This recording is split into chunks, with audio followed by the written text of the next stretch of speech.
ನಮ್ಮ ವರದಿಯ ಫಲಶ್ರುತಿ: ಎಚ್ಚೆತ್ತ ತಹಸೀಲ್ದಾರ್, ಸಂತ್ರಸ್ತ ರೈತನಿಗೆ ನ್ಯಾಯದ ಭರವಸೆ.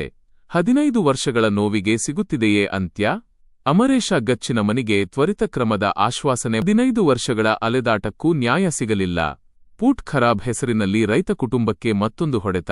ರಸ್ತೆ, ಕಾಲುವೆ ಬಂದ್ ಎಚ್ಚರಿಕೆ ಎಂಬ ಶೀರ್ಷಿಕೆಯಡಿ ನಮ್ಮ ಮಾಧ್ಯಮದಲ್ಲಿ ಜುಲೈ 15ರಂದು ಪ್ರಕಟವಾದ ವರದಿ ಸಂಬಂಧಿಸಿದ ಅಧಿಕಾರಿಗಳ ಗಮನ ಸೆಳೆದಿದ್ದು, ಅದರ ಪರಿಣಾಮವಾಗಿ ಮಸ್ಕಿ ತಹಸೀಲ್ದಾರ್ ಮಂಜುನಾಥ ಬೋಗಾವತಿಯವರು ತಕ್ಷಣ ಸ್ಪಂದಿಸಿ ಸಂತ್ರಸ್ತ ರೈತ ಅಮರೇಶ ಗಚ್ಚಿನಮನಿ ಅವರನ್ನು ತಮ್ಮ ಕಚೇರಿಗೆ ಕರೆಯಿಸಿಕೊಂಡು ಸಮಸ್ಯೆಯ ಕುರಿತು ಸಮಗ್ರವಾಗಿ ಚರ್ಚಿಸಿದರು. ರೈತನ ಅಹವಾಲು ಆಲಿಸಿದ ತಹಸೀಲ್ದಾರ್ ಅವರು, ನಿಮ್ಮ ಸಮಸ್ಯೆಯನ್ನು ತ್ವರಿತಗತಿಯಲ್ಲಿ ಬಗೆಹರಿಸಲು ಕ್ರಮ ಕೈಗೊಳ್ಳುತ್ತೇನೆ.